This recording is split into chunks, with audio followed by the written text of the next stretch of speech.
इतना नैतिक बल तो रखो। मैंने तो अपने अखबार में अपने पीछे लिख रखा था कि हम हैं सभी के, पर हैं किसी के भी नहीं।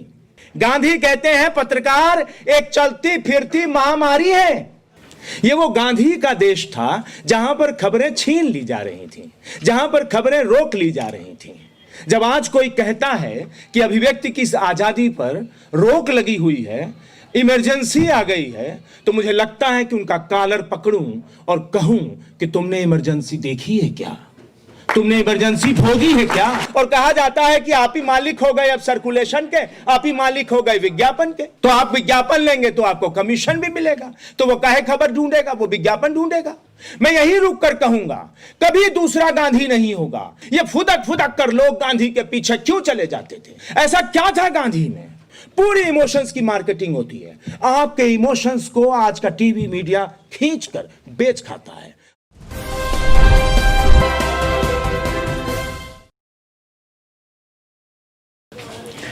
गांधी ने 1931 में कहा था कि हैरान दुनिया को न जाने कितना असत्य थमाया जा रहा है।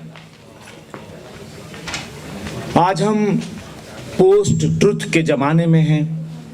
ये उत्तर सत्य के समय जहां ट्रुथ को मैन्युफैक्चर किया जा रहा है, सत्य को गढ़ा जा रहा है।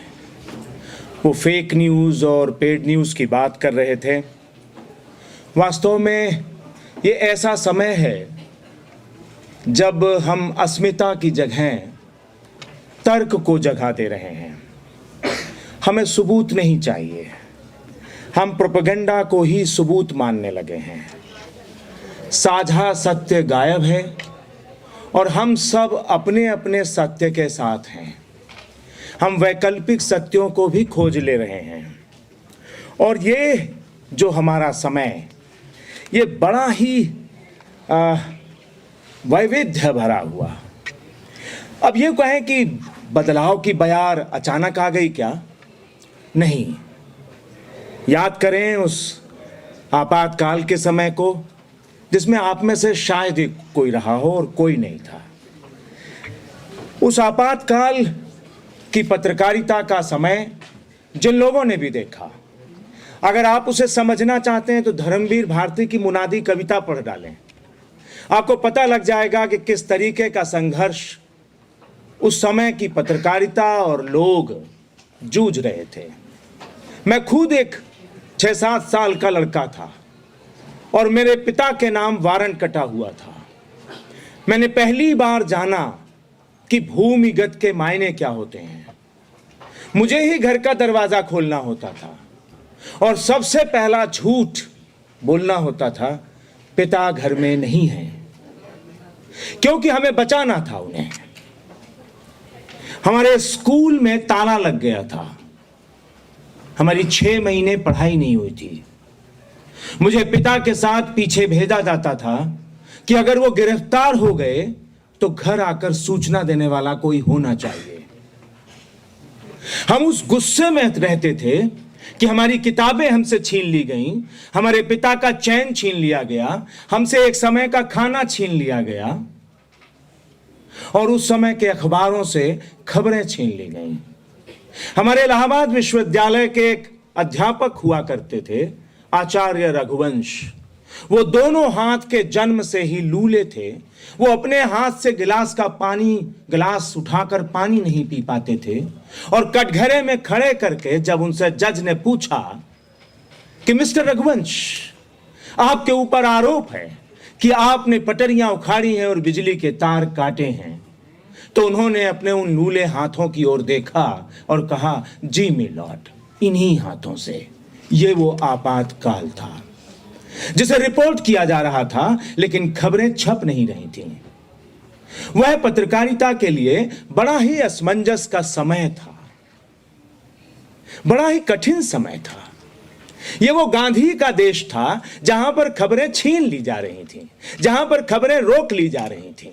जब आज कोई कहता है कि अभिव्यक्ति की इस आजादी पर रोक लगी हुई है, इमरजेंसी आ गई है, तो मुझे लगता है कि उनका कॉलर पकड़ूं और कहूं कि तुमने इमरजेंसी देखी है क्या, तुमने इमरजेंसी भोगी है क्या। अरे किसे भोगे हुए किसी भोगे हुए सत्य के साथ। जब भोगा हुआ सत्य होता है ना, तो जब आप बोलेंगे तो रोंगटे खड़े होंगे, जब आप बात करेंगे तो आपके चेहरे से ही आपकी बात से गुस्सा नजर आएगा। अब यूं ही खड़े होकर थोड़ी ना कह देंगे कि इमरजेंसी लगी हुई है। अरे भोगो ना। उसके बाद जब सत्ता में लौटते हैं इमरजेंसी लगाने वाले, तो उन्हें पता होता है कि पत्रकारिता हमारा साथ नहीं देगी। और तब तक पत्रकारिता के माने अखबार था, तब तक पत्रकारिता के माने अखबार और पत्रिकाएं ही थीं। हम सहेज कर रखने वाले लोग थे कि दिनमान के अंक सहेजे जाएंगे, रविवार के अंक सहेजे जाएंगे, ताकि आने वाली पीढ़ियों को हम बता सकेंगे कि जब यह सब कुछ हो रहा था तो हम भी जिंदा थे यहां पर। आप सोचिए कि जब सत्ता वापस आती है, जब सत्ता वापस आती है तो वह एशियाड के बहाने, वह नॉन अलाइनमेंट मूवमेंट के सम्मेलन के बहाने लो पावर ट्रांसमिशन का जाल फैलाया जाता है, ताकि वह अपने असत्य को सत्य की तरह प्रस्तुत कर सकें। और उन्होंने प्रस्तुत भी करते हैं, वो प्रस्तुत भी कर ले जाते हैं, लेकिन बहुत दिनों तक यह खेल नहीं चलता। हम चले थे मिशन की पत्रकारिता लेकर। हम आजादी के आंदोलन के दौरान मिशन की पत्रकारिता थी। वो गांधी, वो विद्यार्थी, वो मदन मोहन मालवीय और ऐसे ही अनगिनत पत्रकार जिन्होंने मिशन की पत्रकारिता की थी। लेकिन आपातकाल में लाकर हमें परमिशन के एरिया में खड़ा कर दिया गया था, परमिशन के दौर में खड़ा कर दिया था। मिशन की पत्रकारिता परमिशन तक आकर खड़ी हो गई थी। लेकिन फिर क्या हुआ? जब हमने टेलीविजन की दुनिया फैलाई थी, जब हमने लो पावर ट्रांसमिशन फैलाया था, तो हमने लोगों को तैयार थोड़ी ना किया था कि देखो वो जो तुम बड़े पर्दे पर चित्र देखने जा रहे थे ना, वो हम तुम्हारे कमरे में छोटे पर्दे पर ले आए हैं। इसके लिए कोई प्रशिक्षण चला था क्या? इसके लिए किसी की तैयारी हुई थी क्या? हमने बाजार को आने दिया अपने कमरे में। वो शटर वाला टेलीविजन और वो बड़े बड़े एंटीना वो छतों पर छा गए थे और बाजार अपने आप हमारे कमरे में घुस गया था, क्योंकि बाजार ने जान लिया था कि यही वो माध्यम है जिससे हम लोगों को पकड़ सकते हैं। फिर बाजार, तो पत्रकारिता भी बाजार का मजा लेने लगी। आरोप किस बात का है? जब बाजार आएगा तो पूंजी आएगी, पूंजी लगेगी।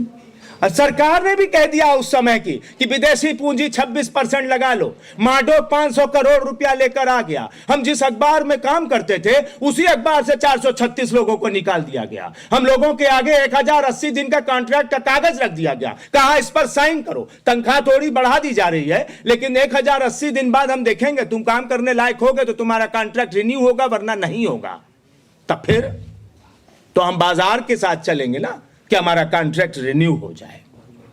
पत्रकारिता पूंजी और मुनाफे में मिशन न जाने कहां चला गया, और मिशन परमिशन की पत्रकारिता कमीशन पर आकर टिक गई।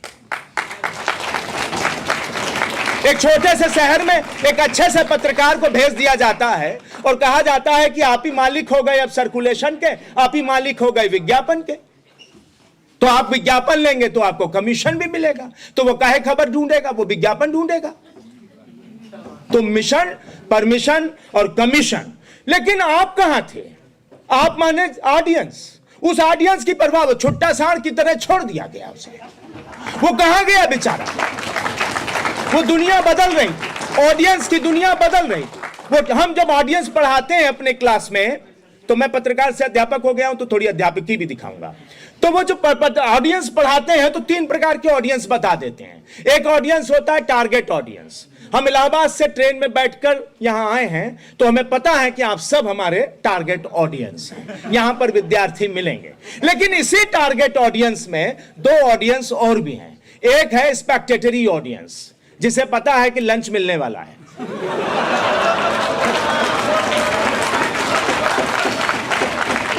या जिसे पता है कि चाय मिलने वाली है, या जिसे पता है कि सर्टिफिकेट मिलने वाला है, या जिसे पता है कि व्याख्यान का पैसा मिलने वाला है। तो वो यही कहेगा ना, जल्दी जल्दी बोलो और खत्म करो। तो वो है स्पेक्टेटरी ऑडियंस। हम लोग जब बैठते थे किसी क्लास में, तो जब कोई अंग्रेजी में बोलने लगता था तो हमें लोग को, जब हम हिंदी मीडियम के विद्यार्थी रहे हैं और हम लोगों को फॉस के अलावा कुछ समझ में नहीं आता था, तो हम लोग भी यही करते थे। स्पेक्टेटरी ऑडियंस, स्पेक्टेटरी ऑडियंस को केवल इंतजार रहता है। गांधी को पता था कि हमें किस ऑडियंस को पकड़ना है। वो था पार्टिसिपेटरी ऑडियंस। जब तक टारगेट ऑडियंस को पार्टिसिपेटरी ऑडियंस में नहीं बदला जाएगा तब तक काम होने वाला नहीं है। और यह ऑडियंस बदलता चला जा रहा है। 1995 से 2005 का समय, यह वही समय था जिसमें मोबाइल आया, यह वही समय था जिसमें इंटरनेट आया, यह वही समय था जब हमारे शहरों में माल घुसने लगा था, यह वही समय था जब ब्रांडेड कपड़े और ब्रांडेड खाने का समय आया था, यह वही समय था जब पहली ऑर्कुट नाम की एक सोशल नेटवर्किंग साइट्स आई थी। यह वही समय था जब सरकार ने हमें जानने का अधिकार दे दिया। यानी 1995 से 2005 तक का समय हम सब चुपचाप इस समय को देखते हुए आगे बढ़ते रहे। हमने चूं तक नहीं किया जो बदलाव हो गया। हम बदलाव के बयार के साथ चलते रहे। 2006 से 2015 तक का समय, जिसमें हमने कहा कि ज्ञान की परंपरा का समय है, यह नॉलेज बेस्ड इकोनॉमी का समय है, यह नॉलेज बेस्ड मार्केट का समय है। ज्ञान की नई परंपराओं को खोजो। विश्वविद्यालयों से कह दिया गया कि ज्ञान की नई परंपराएं खोजो और उनमें पढ़ाओ। नए नए कोर्सेस शुरू होने लगे। 2016 से 2025 तक का समय इनोवेशन का समय है, नवाचार का समय है, नवप्रवर्तन का समय है। फिर और यही वो समय है जब गांधी 150 बरस पूरे कर रहे हैं। मायने रखता है। जब सारा समय बदल चुका है तब गांधी जो विश्वव्यापी हैं, विश्व में कम्युनिकेशन की दुनिया में इतना बड़ा आदमी कभी पैदा नहीं हुआ। पिछली सदी में मार्टिन लूथर किंग और नेल्सन मंडेला ने उन्हीं के पद चिन्हों पर चलकर कम्युनिकेशन किया। और पीछे पीछे ये फुदक फुदक कर लोग गांधी के पीछे क्यों चले जाते थे? ऐसा क्या था गांधी में? मैं यही रुक कर कहूंगा, कभी दूसरा गांधी नहीं होगा, कभी गांधी जैसा कोई नहीं होगा। गांधीवाद हो सकता है, गांधी से होने की कोशिश हो सकती है। किसी को दूसरा गांधी कहने की हिमाकत कोई करता है तो आप उसे टोकिए। इस देश में क्या, पूरी दुनिया में नहीं हो सकता। गांधी जैसा कम्युनिकेटर नहीं हो सकता। गांधी ही पहला कम्युनिकेटर था। वो कह रहे थे अभी जोशी जी पहले सत्र में कह के गए मार्शल मैक्लुहान। लेकिन गांधी मार्शल मैक्लुहान भले गांधी लॉसवेल के सिद्धांत के पालन करते थे। गांधी को पता था, गांधी लॉसवेल का सिद्धांत कहता। कौन कह रहा? Who is saying? I am saying. मैं कह रहा हूं। आई एम ऑथराइज्ड और नॉट। मैं ऑथेंटिक हूं या नहीं, मैं ये कहने का अधिकारी हूं या नहीं, या मैं यूं ही जनता के सामने खड़ा हो गया कुछ बात करने के लिए। तो ये ऑथराइजेशन प्राप्त करना होता है। गांधी ने जनता से बात करने के लिए ऑथराइजेशन मांगा, लोगों के साथ मिले, पूरे देश को टटोला, पड़ताल की, जांच की, कहां दुख है, कहां सुख है, तब बात की। वो authorization, I am saying, who is saying? I am saying. जैसे ही आपने कहा I am authorized person to say something about this, आपका सेंटेंस, आपका संदेश बन गया। क्या कह रहा है, कौन कह रहा है, क्या कह रहा है, वो क्या अपने आप मैसेज बदल जाता है, क्योंकि उसमें पता है कि किससे कहेगा, हूं। और गांधी बहुत अच्छे तरीके से जानते थे कि माध्यम क्या है, किस माध्यम से हमें बात करनी है। गांधी ने अपने ऑडियंस को बहुत अच्छे से पहचाना। दोस्तों, द्वितीय विश्व युद्ध के बाद पूरी दुनिया जब यह तय करने लगी कि हमने तो जो सपने देखे थे अपनी तीसरी दुनिया के लिए, जो आकांक्षाएं हमने सजोई थी तीसरी दुनिया के लिए, वो कहां गई? क्या हम पूरा कर पाए? क्या विकास की कल्पना, वो दिमाग की भूख, 3 भूख तय करती हैं हमारे समाज के विकास का। सबसे पहली दिमाग की भूख। क्या हमने लोगों को शिक्षित कर दिया? क्या लोगों को हमने पहचान जान करने की शक्ति दे दी, जानने की शक्ति दे दी? क्या हमने लोगों को साक्षर बना दिया? और दूसरी भूख, पेट की भूख। क्या हमने लोगों के लिए भोजन मुहैया कराया? क्या हमारे देश में कोई भूखा नहीं है? और तीसरी, जेब की भूख। क्या बचत के पैसे हैं? हमने गुल्लक गायक बोने दिए अपने घर से। आपको पता है जब सदी के प्रारंभ में मंदी का दौर आया था पूरी दुनिया में, तो भारत इसीलिए बच पाया था क्या कि मध्य वर्ग ने बहुत अच्छी बचत की थी। आज बचत के पैसे नहीं है, आप विकास कहेंगे? आप लोग शिक्षा दे पा रहे हैं क्या? लोगों के पेट भर पा रहे हैं क्या? यह जो कल्पना थी, क्या हम वो सस्टेनेबल डेवलपमेंट की कल्पना करके चलते हैं, उसमें ये 3 भूख का जायजा ले पा रहे हैं क्या? नहीं। गांधी को पता था कि हमें लोगों को झंझोड़ना है, लोगों को झंझोड़, उनके जनसंचार का तरीका ही अपना था कि हमें लोगों को जागरूक बनाना है।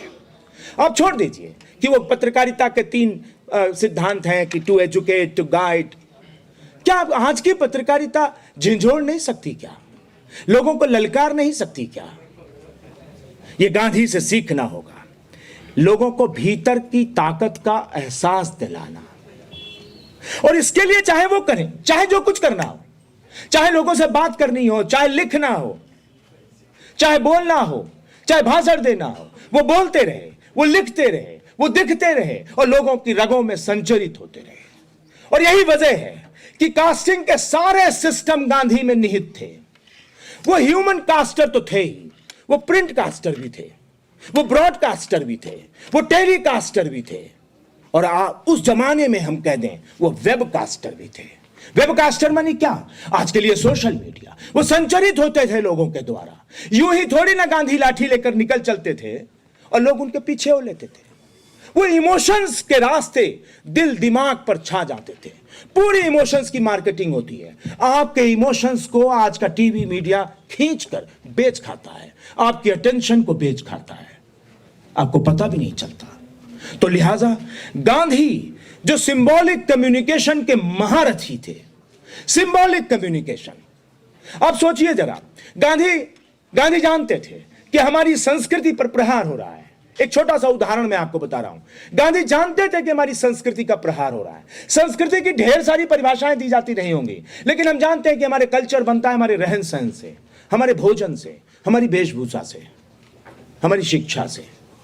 गांधी शिक्षा के लिए नई तालीम की बात करने लगे, गांधी भोजन के लिए शाकाहार की बात करने लगे, और गांधी वेशभूषा के लिए अंग्रेजी कपड़ों की होली जलाने की बात करने लगे। वो जानते थे कि यही कम्युनिकेशन का जरिया हमें जानना है, और वो इसके लिए इमोशंस का सहारा लेते थे। और आपको पता है, यह सत्य के साथ गांधी का एक बहुत बड़ा सत्याग्रही कम्युनिकेशन का मॉडल था। एक सिंबॉलिक कम्युनिकेशन मॉडल दे गए और एक सत्याग्रही कम्युनिकेशन का मॉडल देकर चले गए। गांधी कहते थे, सारी दुनिया झूठ की चपेट में आती है तो आ जाए, लेकिन आस्थावान व्यक्ति अगर हमने तैयार कर दिया तो वह झूठ को कभी स्वीकार नहीं करेगा। आज हम स्वीकार कर रहे हैं, आज हम स्वीकार कर रहे हैं। जनमत का जादूगर, वो जनमत का जादूगर गांधी ने क्या किया, क्या नहीं किया, क्या अखबार निकाला, लेकिन उसकी जो अच्छाइयां हैं, वो जनमत का जादूगर था। वो किस तरीके से जनमत को तैयार कर लेना है, कैसे उसके पीछे भीड़ चढ़ेगी, चाहे वो असहयोग आंदोलन हो, चाहे वो नमक का आंदोलन हो, चाहे वो सविनय अवज्ञा हो, चाहे वो भारत छोड़ो। क्यों चल जाते थे लोग उसके पीछे, कैसे चल जाते थे उसके पीछे, आज क्यों नहीं चलते? और सही बात है कि जब आप लोगों के भीतर की चेता शक्तियां जगाने में माहिर नहीं हैं, तो किस बात के पत्रकार हैं आप? आप लाख कह दीजिए, राहुल देव जी कह जाएं कि हम नैतिक बल नहीं चाहते। इतना नैतिक बल तो रखो, मैंने तो अपने अखबार में अपने पीछे लिख रखा था कि हम हैं सभी के, पर हैं किसी के भी नहीं। हम हैं सभी के। हमारे ऊपर तो आरोप लगा देते थे।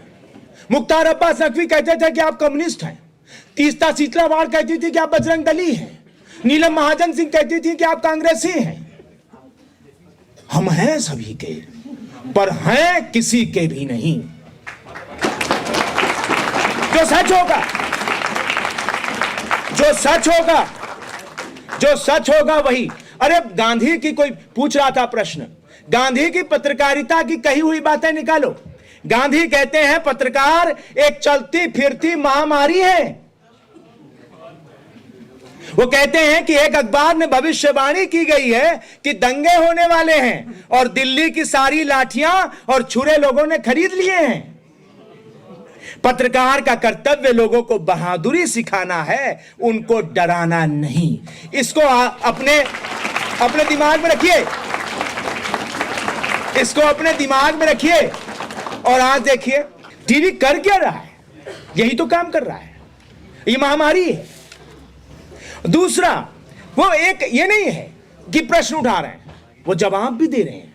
वो कहते हैं कि मैं चाहता हूं कि भारतीय प्रेस वे काम ना करें जो उनकी अंतरात्मा की आवाज के विरुद्ध हो। फिर वो आज के संदर्भ में इस बात को समझिएगा, राष्ट्रीय संस्थाओं और नीतियों की ईमानदारी से आलोचना करने से राष्ट्रीय हित को कभी नुकसान नहीं होगा। बताया जाए ना लोगों को। मुझे विश्वास है कि प्रेस निर्भीकता पूर्वक राष्ट्रीय उद्देश्य का प्रतिनिधित्व करेगा। हम यहां पर महात्मा की बात करें, गांधी मूलतः राजनीतिज्ञ व्यक्ति थे, इससे इंकार नहीं किया जा सकता। लेकिन अगर हम जर्नलिज्म के हिसाब से देखें, वो जर्नो एक्टिविस्ट थे। उनके लिए कहा जा सकता है कि वो जर्नो एक्टिविस्ट थे। क्यों जर्नो एक्टिविस्ट थे? वो लिख देते हैं कि कागज पर अंकित उनके शब्दों को उनके शव के साथ ही जला दिया जाए, सिर्फ और सिर्फ उनके कर्मों को देखा जाए। ये गांधी कह रहे हैं। एक एक्टिविस्ट जर्नलिस्ट ही हो सकता है। लिखा पढ़ा सब बेकार, किया क्या, किया क्या और क्या कर रहे हैं। दोस्तों, बड़ा ऐसा समय जब हम जर्नलिज्म को लेकर गांधी के होने और ना होने या गांधी को अपने भीतर महसूस करने, एक ऐसा व्यक्ति जो यह कहने से नहीं रुकता कि समाचार पत्र, आज मीडिया समझ लें उसे, समाचार पत्र यानी मीडिया सेवा भाव से ही चलने चाहिए। समाचार पत्र एक जबरदस्त शक्ति है, किंतु जिस प्रकार निरंकुश पानी का प्रवाह गांव के गांव डुबो देता है और फसल नष्ट कर देता है, उसी प्रकार कलम का निरंकुश प्रवाह नाश की सृष्टि करता है।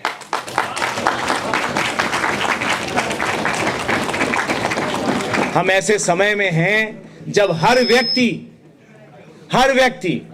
जर्नलिस्ट है। Everyone is journalist. हर के पास कहने के लिए बहुत कुछ है। हर आदमी सृजन कर रहा है।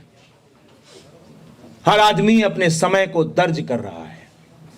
कितने लोगों ने अब तक फोटो फेसबुक पर डाल दी होगी कि हमारे यहां सेमिनार चल रहा है। अपने समय को दर्ज करता हुआ, ये अपने समय के इतिहास को दर्ज करता हुआ। आज से 50 साल पहले नेहरू ने क्या कहा, नेहरू के बारे में लोग क्या सोचते थे, जनता क्या सोचती थी, आप खंगाल लीजिए, कहीं पत्रकारिता में, साहित्य में बहुत कम या नहीं मिलेगा। लेकिन आज से 50 साल बाद मोदी के बारे में, राहुल के बारे में खंगालना होगा तो आप आभासी दुनिया में चले जाएंगे और खंगाल लेंगे, क्योंकि लोग अपने समय को दर्ज कर रहे हैं। ये बड़ा महत्वपूर्ण समय है। ये सृजन का समय है, ये सहयोग का समय है, गांधी से भिन्न समय और नेटवर्क का समय, सूचनाओं की नेटवर्किंग का समय। कई विद्वान इसे कहते हैं कि सह उत्पादन का समय है, यह सह संघर्ष का समय है, यह सह रचना का समय है, यह सह अस्तित्व का समय है, या फिर यह ज्ञान का समय है, यह सूचना का समय है, यह नवाचार का समय है, खूब लिखे जाने का समय है, खूब कहे जाने का समय है, खूब दिखे जाने का समय है और खूब फैल जाने का समय है। इससे बेहतर और अद्भुत समय कभी नहीं मिलना है। इसलिए जाहिर है कि गांधी को याद करते हुए जब आप पत्रकारिता करने जाएंगे तो जरा हट के, जरा बच के जाना होगा। जाहिर है कि यह चलने का समय है, चलते रहने का समय है, हमारे समय को दर्ज करने का समय है और सारी विद्रूपताओं को, सारी विपरीत परिस्थितियों को जानते हुए आप सोचिए कि आप एक बेहतर कम्युनिकेटर कैसे बन सकते हैं। आप उन फॉर्मेट्स को समझिए, कुछ विद्यार्थियों के लिए कि आप उस फॉर्मेट्स को समझिए। गांधी के अंदर एक बहुत बड़ी ताकत थी कि वो अपने समय के टूल्स को बहुत अच्छे से इस्तेमाल करना जानते थे। वो जानते थे कि हम किस तरह से लोगों को अपनी बात पहुंचा सकते हैं, और इसलिए जरूरी है कि हम अपने समय के सारे माध्यमों को जानें। आप एक ऐसे समय में हैं जो साइमल कास्टिंग सिस्टम का समय है, जब सारे कास्टिंग के सिस्टम एक साथ काम कर रहे हैं, चाहे वो प्रिंट कास्टिंग हो, चाहे वो टेलीकास्टिंग हो, चाहे वो वेब कास्टिंग हो, चाहे वो ह्यूमन कास्टिंग हो, ब्रॉडकास्टिंग हो। सब समय, सब सारे कास्टिंग का एक साथ चलना कभी नहीं हुआ। यह बड़ा ही अद्भुत समय है, और हमें पता होना चाहिए कि हर फॉर्मेट में हमें कैसे बात करनी है, और ये कहां आपको मिल जाएगा।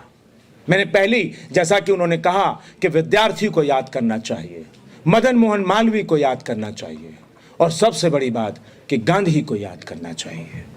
अगर आप शिद्दत के साथ और सहालियत के साथ गांधी को अपनी रगों में बहा सकते हो तो ज़रूर बहाइए, क्योंकि गांधी हमें बचाते हैं, गांधी हमें बनाते हैं, गांधी हमें मांझते हैं।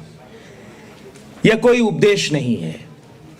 गांधी को पढ़ कर देखिए, गांधी को महसूस करके देखिए, अपने आप आपके भीतर की अंतरात्मा जाग जाएगी, जिसे गांधी जगाना चाहते थे, पत्रकारों की आत्मा को। गांधी के उस वक्तव्य के साथ अपनी बात समाप्त करूंगा कि हैरान दुनिया को न जाने कितना असत्य थमाया जा रहा है। 1931 की ये बात 1920 में या और आगे भी सत्य होती रहेगी। जरूरी है कि हम साझे सत्य की परिकल्पना को साकार करें। हम दुनिया के सारे बहुत ही, और एक बड़ी सी चीज कि हम अगर सत्य के साथ बने रहते हैं। किसी ने कहा कि बाल कलर कर लिया करिए, बुजुर्ग दिखने लगे हैं। मैंने कहा यही तो सत्य है, और इसका आग्रह है कि चेहरे के बदलाव के साथ इसे स्वीकार कर लिया जाए। छोटे छोटे सत्य हमारे जीवन में आते रहते हैं, हमें उन सत्यों की तरफ खूब तरीके से ध्यान देना चाहिए। समाज और समाज के लोग इतनी टेक्नोलॉजी के बाद भी हैरान हैं, परेशान हैं। वे उम्मीद के लहजे में, उम्मीद की शिद्दत के साथ पत्रकारिता की ओर देखते हैं। जब सब तरफ से आदमी हार जाता है तो अपनी आवाज बुलंद करना चाहता है, और आवाज बुलंद करने का काम मीडिया का है, और मीडिया इस जिम्मेदारी को तब अपनाने जा रही है जब दृश्य परोसे जा रहे हैं और जरूरी शब्द छीने जा रहे हैं। शब्दों से सत्ताएं डरती हैं। यूं ही थोड़ी ना कोई इंकलाब जैसा शब्द बना था, सत्ता को डराने के लिए बना था। जरूरी है कि हम सब और आप सब पत्रकारिता के विद्यार्थी शब्द सत्ता के माहिर बने। उन शब्दों को सहेजें जो जनता के दुख दर्द को सहजता के साथ बुलंद कर सकते हो। तब गांधी सच में हमारे बीच होंगे।